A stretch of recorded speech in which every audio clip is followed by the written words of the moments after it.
Anksčiau neturėjau herojus, nes jis mane nuvylė, tačiau ją suradusi supratau, kad ji mano herojė. Ji sugebėjo būti laiminga net sunkiausiamis dienomis. Ai, o matai, kaip šiandien atrodo Kristupas? Nu, tikrai, baisiai. Gal nemačiau jo šiandien. O kada biologija duos? Rimtai. Ai, nu, man tai padariau. Va. Taip. Vakar kalį pradėjau. Tiek laiko prasidėjo. Taip. Puiku. O čia vėl čia? Nu, kas yra savo? Jis žmogus nevadus. Julija. O tu tai padedi. Ką, nu padedu žmogui. Kas tau yra, nesuprantu. Nu, tai reikia padėti Viskas žmogui. gero.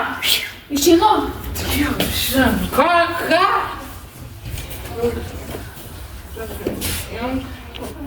Jo, labai atsiprašau šitą, nes tiesiog...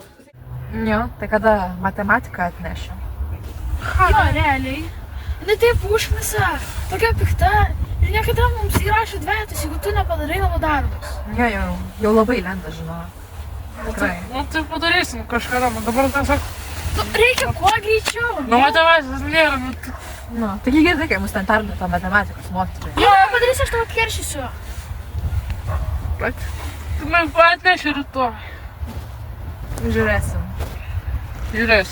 Štai jį laiminga net tada, kai iš jos padarė pašaipos objektų. Ei, kur tu ten žiūri? Jo, eik mūsų namų darbus Aš daryti. nesupratau, visada tu į kažkokią mergaitę žiūri, gal eik pagaliau namų darbus daryt. Nenori bendrauti, visą gerą. Tai ką aš nebedraugauju? Ką aš padariau?